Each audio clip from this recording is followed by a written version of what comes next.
우리 한 번 더 인사드리겠습니다. 그리스도가 내 인생의 주인입니다. 아멘. 여러분들이 신앙생활을 어떻게 하면 좋을까라고 하면은 간단하게 한 가지만 붙잡으시면 됩니다. 나를 살신 그리스도와 함께하는 삶이 되면 됩니다. 그분이 신앙생활을 아주 제일 잘하시는 분입니다.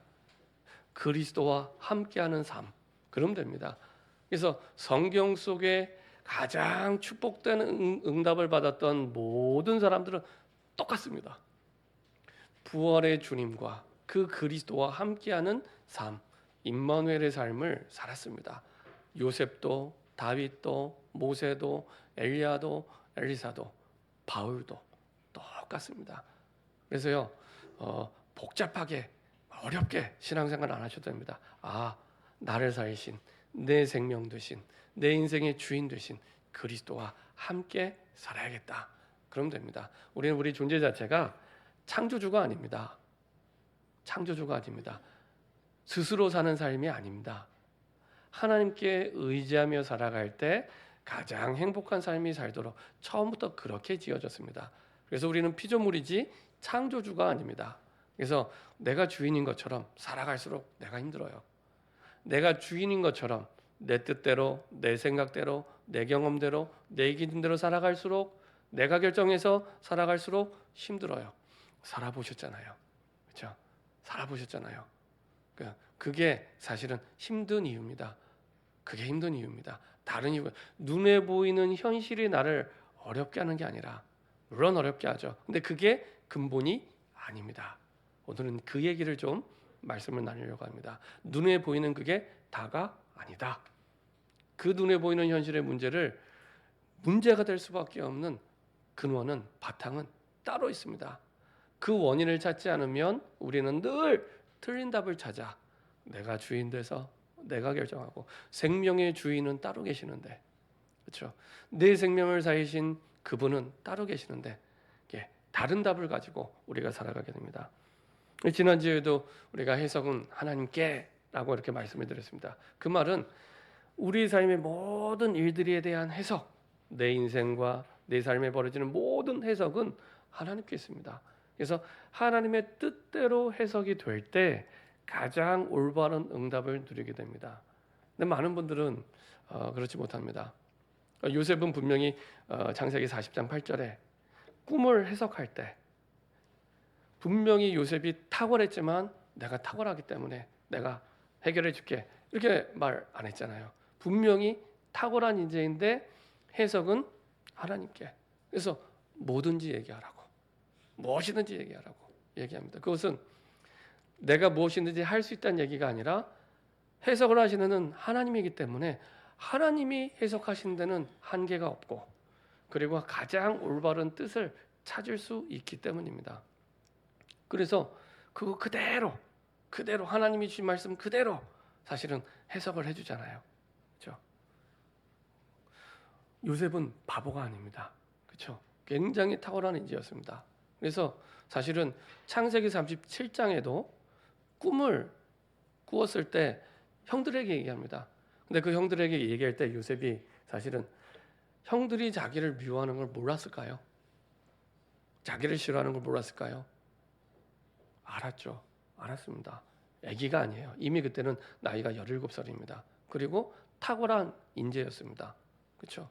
아침에 일어나서 아침 인사도 샬롬하고 인사를 안 하는 그 형들이 요셉을 미워하는 줄 알고 있었겠죠. 그럼에도 불구하고 미워할 줄 아는데 꿈을 통해 주신 하나님의 말씀을 그대로 전합니다. 거기에 내 생각을 붙이거나 빼거나 그러지 않습니다. 그렇죠? 미워할 줄 아는데 전달한 겁니다. 그렇죠? 그게 해석은 하나님께. 우리가 매주 말씀을 받잖아요. 그러면은 어떻게 인도받느냐? 말씀에 내 생각을 붙이고 내 형편을 붙이는 게 아닙니다. 말씀에 혹시 누가 이런 생각도 있더라 라고 얘기하는 게 아닙니다. 말씀 속에서 내가 생각을 하고, 말씀 속에서 내가 인도를 받고, 말씀 속에서 기준이 될 때, 그렇죠? 기준이 될 때 그게 해석은 하나님께. 그렇죠? 사단은 끊임없이, 나중에 말씀드리겠지만, 나를 주인 삼아 이 말씀은 나와 상관없어, 저기 믿음 좀 어떤 분 얘기지 나랑은 상관없어 이렇게 합니다. 그거 아닙니다. 이 자리에서 하나님의 말씀을 받고 있다는 얘기는 하나님이 나에게 주시는 말씀으로 주시는 겁니다. 저기 믿음 좋은 분의 그분의 얘기가 아니고 나에게 그렇죠? 하나님의 백성에게는 우연이 없습니다. 그래서 내가 구원을 받고 하나님의 자녀가 됐을 때 그때부터 내 인생에 영원히 사라지는 단어가 몇 가지가 있는데 그 중에 우연이라는 단어도 있습니다. 우연이라는 거 없습니다. 하나님은 철저하게 영세전부터 계획하시고 우리의 모든 걸음을 인도하고 계십니다. 하물며 우리가 예배 자리에 오는데 우연히 어쩌다가 오는 게 아닙니다. 하나님의 계획하심 따라 우리가 하나님이 주시는 인도 따라 예배 자리에 오는 겁니다. 그 말씀은 누구에게 하는 말씀이에요? 나에게. 믿음 좋은 저기 있는 저분이 아니고 나에게. 그래서 그 말씀 속에서 내 한 주간의 방향을 정하고 그 말씀 속에서 내 일들을 확정하고 그 말씀 속에서 내가 인도받는, 심지어 미련하리만큼 그대로 하시면 됩니다. 요셉이 그렇게 응답을 받았습니다. 그렇죠? 형들이 이 말을 하면 미워할 거라는 걸 알고 있어요. 근데 얼마나 확신이었냐? 그거를 넘어서서 이거는 정말 하나님이 내게 주신 말씀이야라는 그 확신을 가졌기 때문에 사실은 미워할 줄 아는데 얘기를 한 겁니다. 우리는 미워할 줄 알면은 아무리 하나님 말씀을 안 하잖아요. 그렇죠?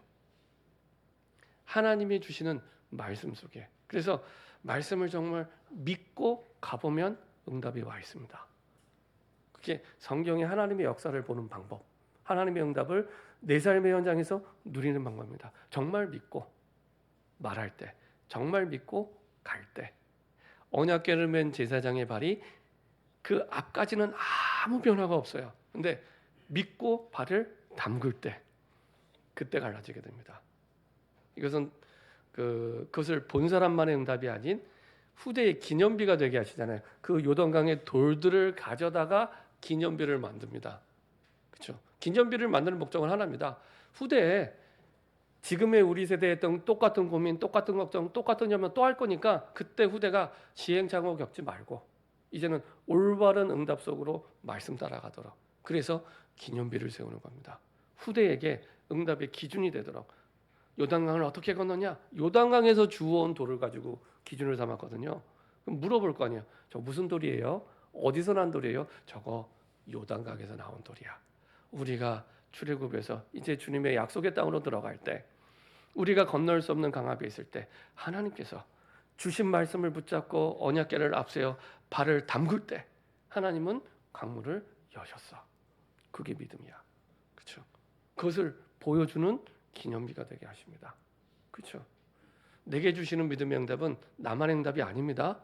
우리 후대, 내 자녀에게 가장 중요한 기념비가 됩니다. 이건요 100마디, 1000마디 말 비교할 수 없는, 나와 우리 후대 현장의 역사는 흑암을 완전히 무너뜨리는 응답 중에 응답이 됩니다. 자, 이런 준비된 응답 속에 하나님이 인도하시죠. 그래서 하나님의 말씀을 그대로 붙잡고 미련하리만큼 요셉처럼 가지고 갈 때 하나님이 이미 준비된 응답 보게 하시고요. 그렇게 인도받는 것을 보고 우리가 잘 아는 단어 성령 인도받는다라고 얘기를 합니다. 이게 어디에서 일어났다고요? 감옥에서. 아무것도 할 수 없는 누명 쓰고 들어간 그 감옥에서 일어난 일입니다. 감옥에 들어가서 실패한 게 아니고요. 무너진 게 아니고요. 그래서 환경은 우리에게 주시는 하나님의 응답을 막을 수 없습니다. 하나님의 시간표는 감옥과 상관없이 정확하게 성취하시죠.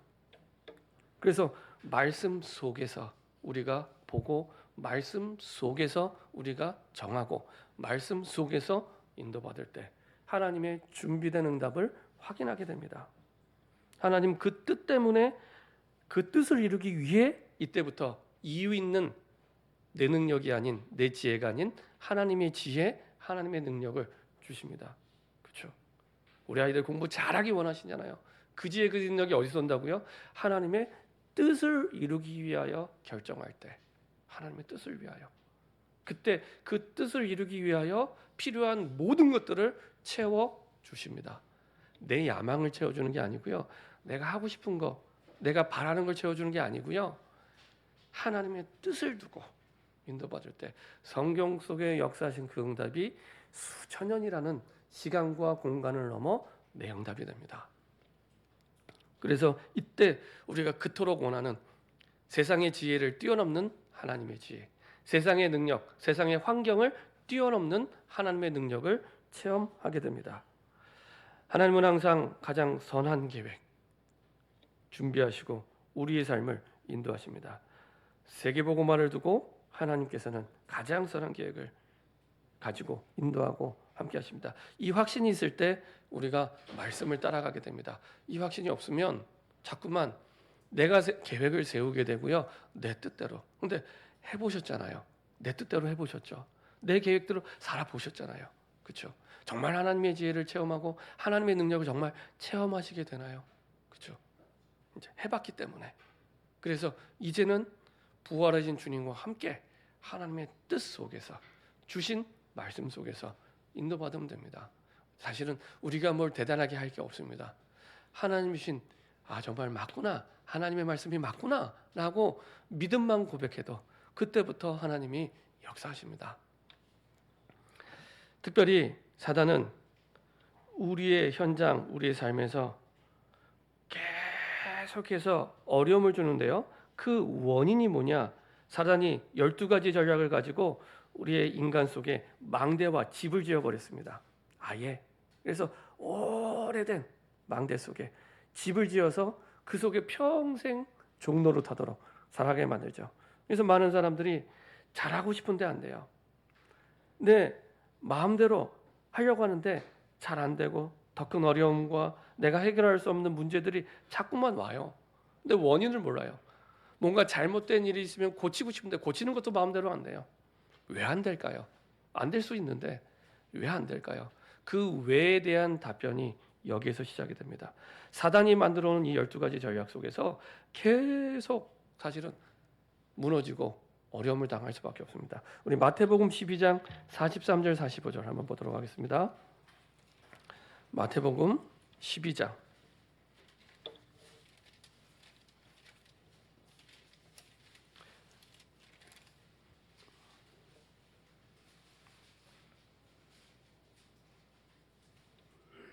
마태복음 12장 43절에서 45절입니다.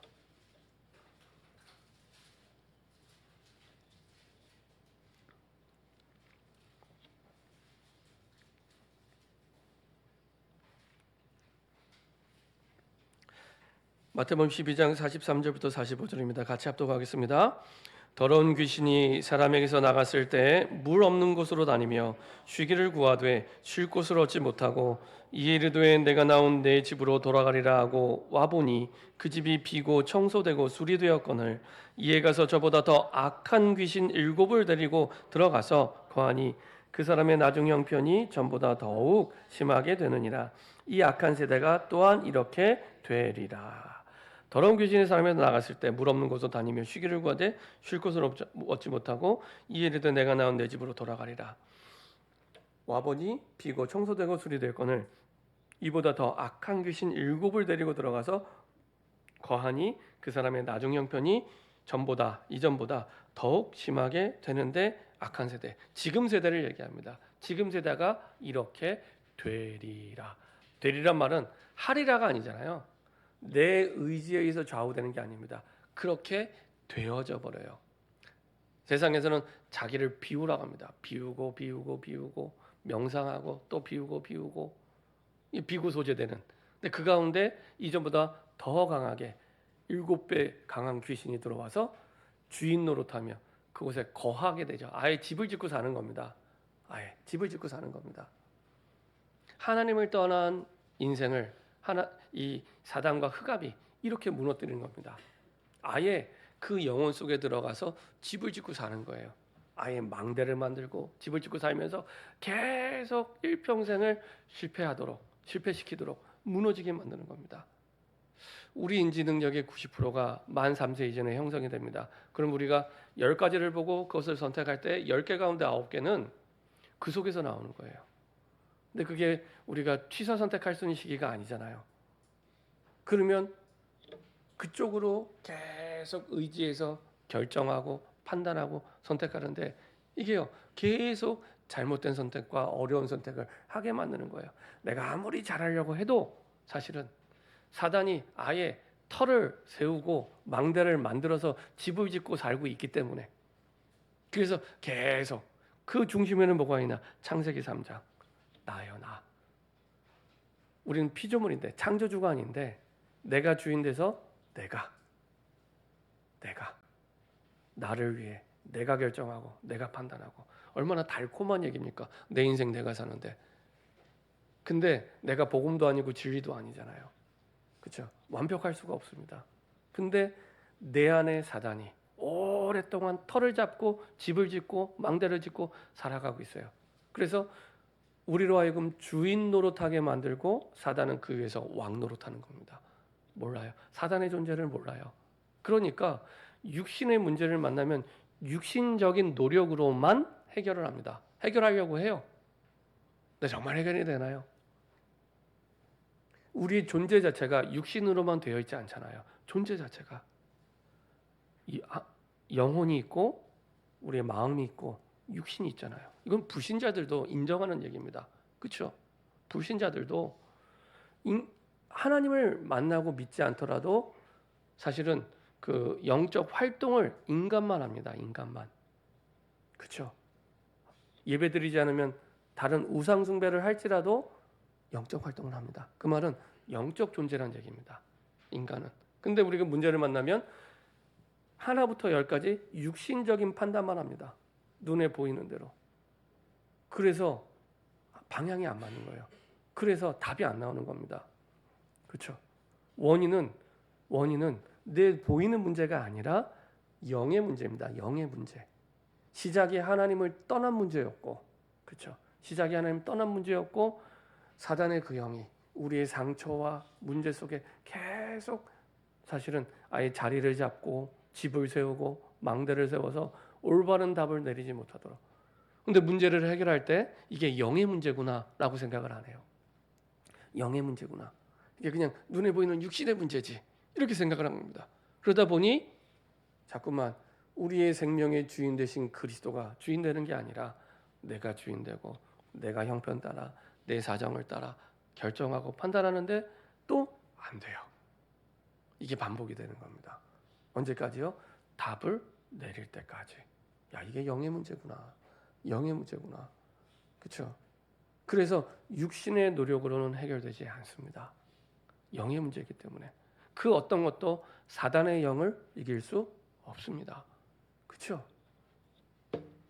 그래서 나 중심으로 살아가도록 모르고 나빠서가 아니라 모르고 잘 살려고 하는데 그리고 내 거를 잊어버리면 망할 것 같은 거예요. 그래서 내 1순위는 내 거 꽉 붙잡고 살아갑니다. 이거 놓으면 망할 것 같고 죽을 것 같거든요. 꽉 붙잡고 이걸 놔야 사는데 그리고 내 성공 이거를 꽉 붙잡고 갑니다. 사단이 못 놓게 해요. 육신의 문제가 아니라 영의 문제입니다. 영의 문제. 그래서 그것을 쫓아가며 살아가도록 얼마나 달콤하고 좋은 단어예요. 내 인생 내가 결정하고 내가 살아가고 내가 성공하기 위해서. 그렇죠? 근데 근본은 안 되는 거예요. 그래서 이렇게 살아가면 잘 살아야 되는데 자꾸만 우울증 환자가 늘어나잖아요. 정신 문제가 너무 심각해졌어요. 정신 문제가. 그렇죠? 근데 이게 해결이 안 되니까 나중에는 마약에 손을 대기 시작합니다. 너무 많은 사람들이 이제는 쉽게 초등학생도 청소년도 피자 한 판 가격이면 마약을 먹을 수 있고 근데요 마약 한번 손을 대고 먹기 시작하면요 이거는 진짜 이건 마귀약입니다. 이 담배 끊는 거는 비교가 안 됩니다. 근데 그 마약을 손대기 시작합니다. 그렇죠? 아이들이 너무 쉽게 이거 공부 잘하는 약이야 바로 마십니다. 왜 그렇게 부모들이 주입을 시켜놨거든요. 성공을 위해 성공해야 돼 이렇게 해야 돼 하고 그러니까 마약에 쉽게 손을 대고요. 실제로 아이들이 유학을 가면 성공한 교수들이나 학자들이나 많은 분들이 마약 환자, 동성애자들이 많습니다. 한 번은 뉴욕의 그 좋은 미술학교에 유학 갔던 랩런트가 그런 얘기를 하더라고요. 학교에 정말 실력 있고 능력 있는 교수 알고 보니까 동성애자예요. 마약해요. 은근히 마약을 권하기도 합니다. 그렇죠? 마약이 합법화된 나라들이 있잖아요. 태국, 유럽, 그렇죠? 대마초는 마약도 아니야 이러면서 다 합법화되어 있거든요. 미국은 이제 주에 따라 다릅니다. 이게 마약이 과자에 들어갈 수도 있고 초콜릿에 들어갈 수 있는데 우리가 어떻게 알고 그걸 먹어요? 저는 마약 사약을 전문화하신 분 얘기는 혹시 믿을 만한 브랜드라도 뜯어져 있는 과자는 먹지도 말래요. 뭐가 들어있는지 모르는 거예요. 예. 근데 실수라도 먹으면 잡히니까 중독이 되니까 그렇죠. 근데 그걸로도 해결이 안 되니까 자살하잖아요. 자살하는 사람들은요 답이 없어서 자살하는 겁니다. 답이 있으면 자살하지 않습니다. 내게 조금이라도 길이 보이면 자살하지 않습니다. 길이 안 보이는 거예요. 내가 우울하고 오래되고 그리고 끊임없이 몰려오는 문제에 대해서 하나를 해결하면 또 새로운 문제가 생기고 또 하나를 또 생기고 끝이 없는 거야. 이럴 바에는 내가 차라리 죽는 게 편안하겠다. 근데 정말 그게 편한 거요? 사단의 속임수입니다. 죽으면 영원한 고통이 시작되는 겁니다. 그렇게 죽으면 영원한 지옥의 고통이 시작되는 거예요. 그게 누가복음 16장 19절에서 31절입니다. 죽은 자의 소원 하나밖에 없어요. 살아생전에 하나님 만나야 산다. 하나님 만나야 산다. 그거밖에 없어요. 근데 그 길을 놓치고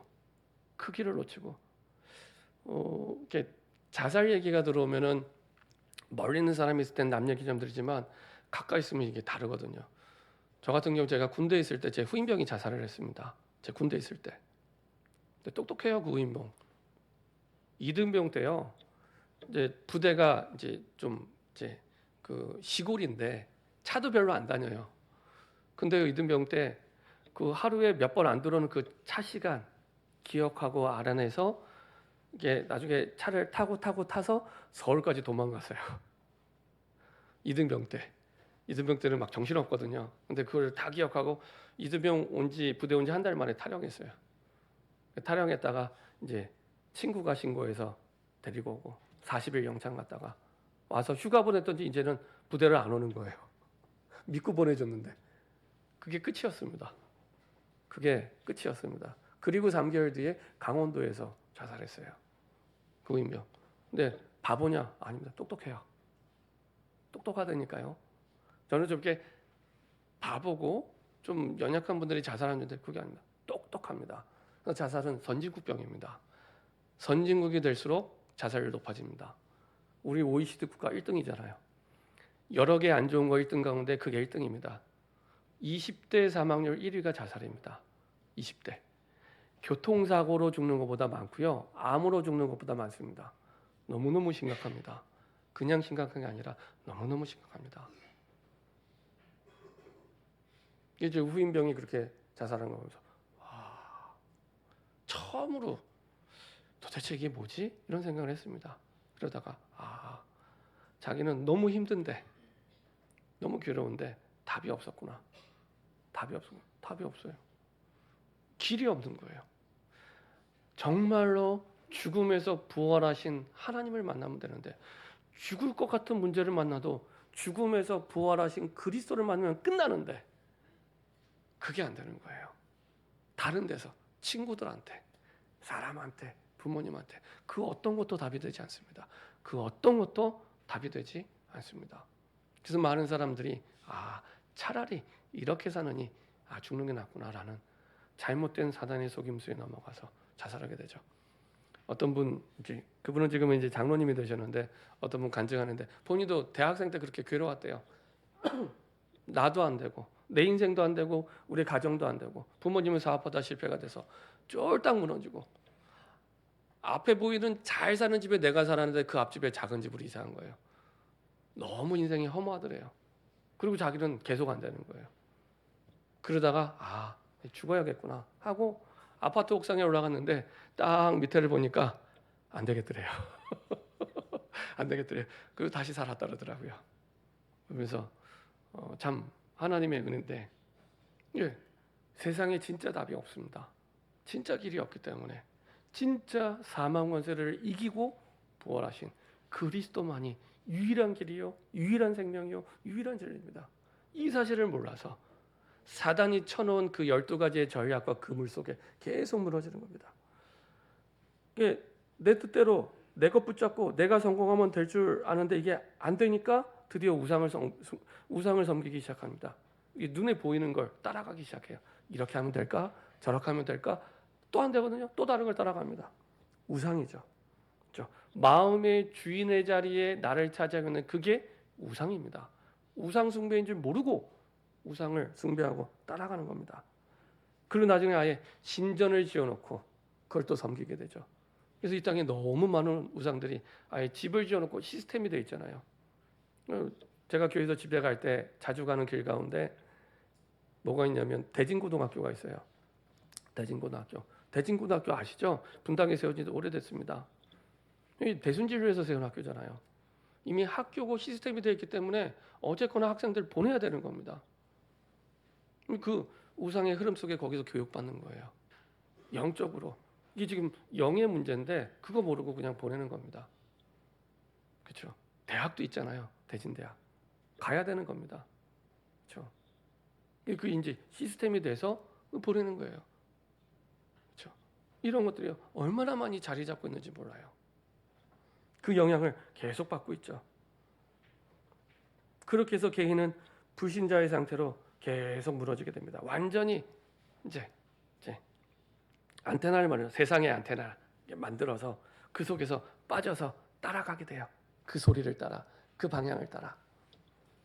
우리의 영이 마귀 자녀로, 우리의 마음은 거기에 잡혀서, 우리의 육신은 거기에 눌려서 왜 문제가 오는지도 모르고 우리 마음이 왜 괴로운지도 모르고 살아가는 거예요.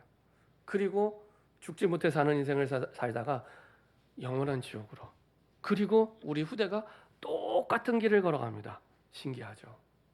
그렇게 안 갔으면 좋겠는데 똑같은 길을 걸어갑니다. 예, 사단이 쳐놓은 그 망대 속에 아예 집을 짓고 사는 그 현장 속에 살아가게 되죠. 그래서 안 되는 겁니다. 나빠서 안 되는 게 아니고 문제가 커서 안 되는 게 아닙니다. 그리스도 안에 있는 우리에게 문제가 크고 작은 거는 상관없습니다. 그렇죠? 내 안에 계신 그리스도가 문제 큰 거 작은 거 상관없잖아요. 나는 상관있지만 하나님은 상관이 없습니다. 그래서 하나님께서 우리에게 이 사단의 망대를 없애는 두 가지 길을 주십니다. 그게 예수님이 이 땅에 그리스도로 오셔서 우리의 죄 때문에 죽으시고 그리고 우리를 살리기 위해 부활하신 이게 두 가지 길입니다. 그리스도께서 우리를 위해 죽으심으로 말미암아 십자가에서 죽으심으로 말미암아 모든 흑암과 사단의 세력을 깨뜨리고 사실은 부활하신 거죠. 이때 사단의 망대가 완전히 무너지게 되는 겁니다. 영의 문제이기 때문에 눈에 보이는 현실 문제가 아니고요. 그렇게 될 수밖에 없는 영의 문제이기 때문에 영적으로 해결되지 않고 답을 얻지 못하면 해결이 안 되는 거예요. 그래서 이 문제가 흑암의 문제구나, 사단의 문제구나 깨닫게 될 때, 그렇죠? 그때 우리에게 왜 그리스도가 필요하고 그리스도가 왜 나를 위해 죽으셔야 되는지 이유가 분명해지는 겁니다. 그렇죠? 그리고 그리스도의 부활을 통해 우리에게 이 축복과 응답을 함께 누리도록 여기서 빠져나와서 함께 누리도록 이끄시고 인도하시는 거죠. 그게 오늘 로마서 6장 3절, 4절, 5절, 8절입니다. 함께 한번 읽어보도록 하겠습니다. 로마서 6장 3절, 4절, 5절, 8절입니다. 로마서 6장입니다.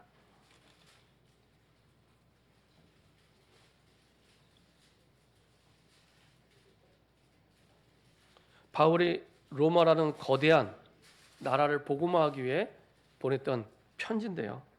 아주 성경적인 복음적인 정확한 언약을 말씀하고 있습니다.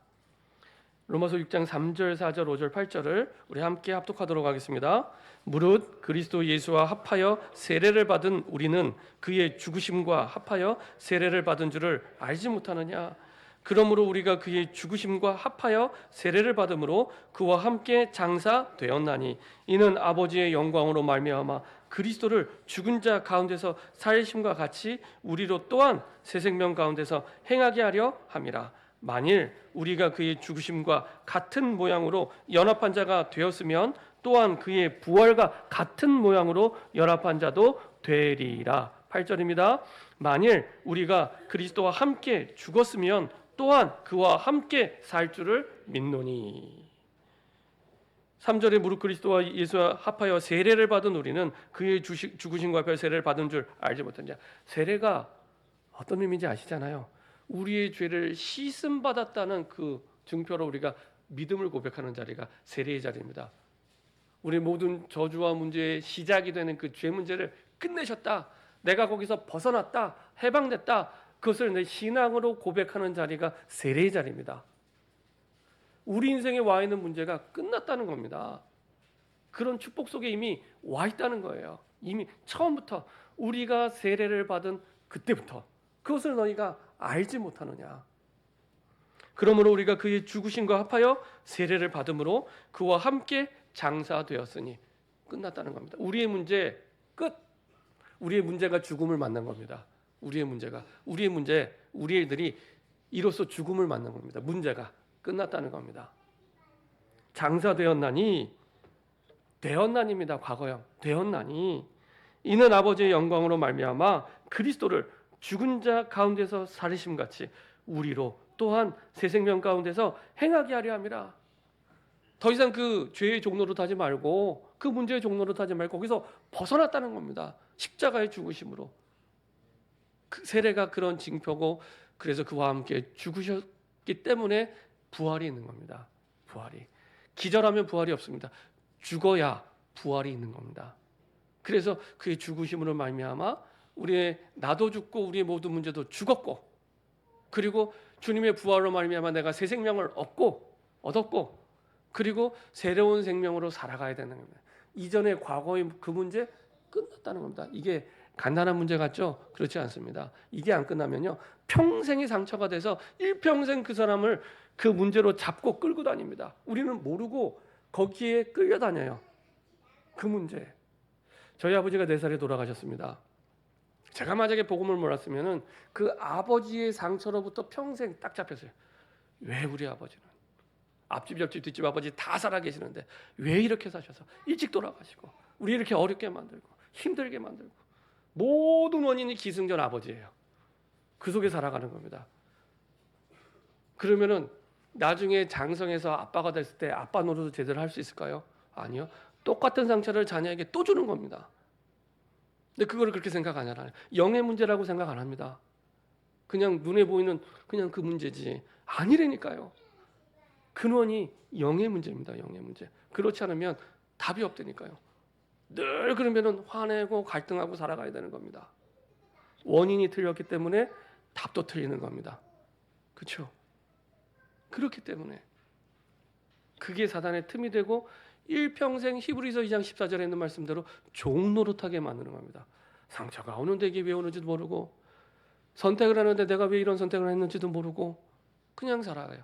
인생이 그런가 보다 하고 살아가요. 그렇지 않습니다. 그렇지 않습니다. 사단이 쳐놓은 망대 속에 살아가는 겁니다.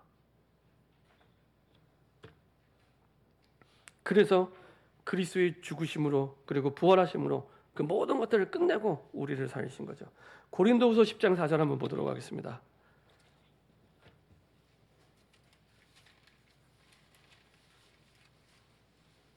고린도후서 10장 4절입니다.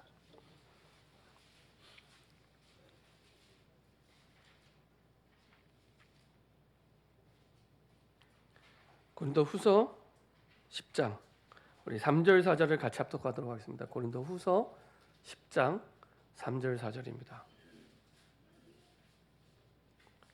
고린도후서 10장 3절 4절입니다. 같이 합독하겠습니다.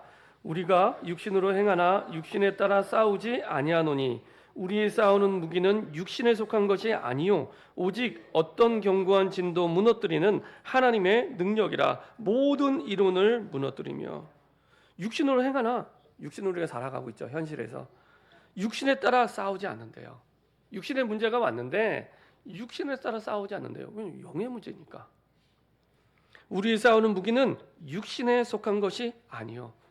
이길 수 없는 겁니다. 육신의 무기로는 이길 수 없습니다. 오직 성경에서 오직이란 말이 나오면 이거밖에 없어. 이 길이 유일한 길이야. 이렇게 생각하시면 됩니다. 오직. 어떤 견고한 진도 무너뜨리는 하나님의 능력이라. 모든 이론을 무너뜨리며. 그렇죠? 어떤 견고한 진. 우리에게 큰 문제, 작은 문제, 쉬운 문제, 어려운 문제 있지. 하나님은 그런 게 없습니다. 그렇죠? 근데 내 능력으로 이거를 무너뜨리는 게 아니잖아요. 하나님의 능력으로. 그래서 어떤 견고한 진도, 어떤 문제도 이기게 하시는 겁니다. 이기게 하시는 겁니다. 그렇죠? 그리스도와 함께 죽고 그리스도와 함께 살아라 할 때 이기게 하시는 겁니다. 자, 이런 확고한 믿음을 가지면 되도록 하나님이 모든 걸 준비해 놓고 인도하고 계시죠. 확고한 믿음은 확고한 언약에서 나옵니다. 그 언약이 내 마음에 담길 때 이것이 우리의 믿음이 됩니다. 자, 의의 병기로 우리의 몸을 하나님께 드리기를 하나님이 원하시죠. 그래서 이제는 피하지 말고 영적 싸움을 싸우라. 로마서 6장 12절 13절 한번 보도록 하겠습니다. 로마서 6장 12절 13절입니다. 이제는 영적 싸움을 싸우라. 로마서 6장 12절 13절입니다. 같이 한 목소리 합독하겠습니다. 그러므로 너희는 죄가 너희 죽을 몸을 지배하지 못하게 하여 몸의 사욕에 순종하지 말고 또한 너희 지체를 불의의 무기로 죄에게 내주지 말고 오직 너희 자신을 죽은 자 가운데서 다시 살아난 자 같이 하나님께 드리며 너희 지체를 의의 무기로 하나님께 드리라. 내가 죽다가 죽어야 되는데 다시 살아나면 어떻게 드릴까요? 그렇죠? 우리 보통 생명의 은인이라고 하잖아요. 우리 삶을 살아가면서 생명의 은인에게 어떻게 합니까? 그렇게 하라는 겁니다. 우리의 신앙생활, 믿음생활을 그렇게 하라는 겁니다. 우리가 죽어야 되는데 다시 살아났어요. 하나님께 그렇게 신앙생활을 하라는 겁니다. 그렇죠? 그렇게 해서 하나님이 주신 내 자신을 이제는 세상을 살리고 그래서 내 주위에 있는 문제들과 또 오늘의 문제들과 육신 싸움이 아니라 영적 싸움을 싸우는 의의 병기로 여기에 내 삶을 드릴 수 있도록. 그리고 이 편지가 로마 현장을 두고 주신 말씀이죠. 로마의 흑암, 로마에는 이때 당시에 많은 우상과 신전들이 있었습니다. 로마의 흑암과, 이 말은 전 세계 흑암과 싸우는 거거든요. 전 세계가 그 영향을 받고 있으니까요. 그 전 세계 흑암과 싸워 이기는 의의 병기로 로마에 있는 기독교인들에게 보내는 편지입니다. 이 시대에 사는 우리에게 보내는 편지죠. 이 시대의 우상과 흑암으로부터 의의 병기로 우리의 삶이, 그로부터 내가 살아났기 때문에 그게 정말로 내 생명의 은인이 맞다면 그것을 위해 드리는 의의 병기로 나를 드리라는 겁니다. 14절에 죄가 너희를 주장하지 못하리니 이는 너희가 법 아래 있지 아니하고 은혜 아래 있습니다. 법 아래 있으면 죽어야 돼요. 죽을 죄의 문제를 만났기 때문에 법 아래 있으면 죽어야 됩니다. 근데 우리가 그 법 아래 있지 않고 은혜 아래, 우리의 생명을 살리신 은혜 아래 있다는 겁니다. 결론입니다. 이렇게 날마다 우리와 함께 하시는 부활하신 주님을 만나는 시간, 날마다 부활의 그리스도를 만나는 시간을 가지면 됩니다. 그렇죠? 우리가 뭘 하는 게 아니고요.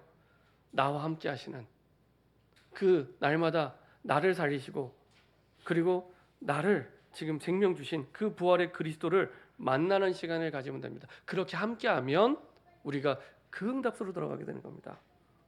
우리가 순간순간 문제가 생기고 일이 생길 때가 있습니다. 이때마다 저와 여러분들이 복음의 언약을 붙잡고 인도받으면 응답이 오됩니다. 그래서 어디서든지 어떤 것이든지 부활의 주께서, 부활은 죽음에서 살렸다는 겁니다.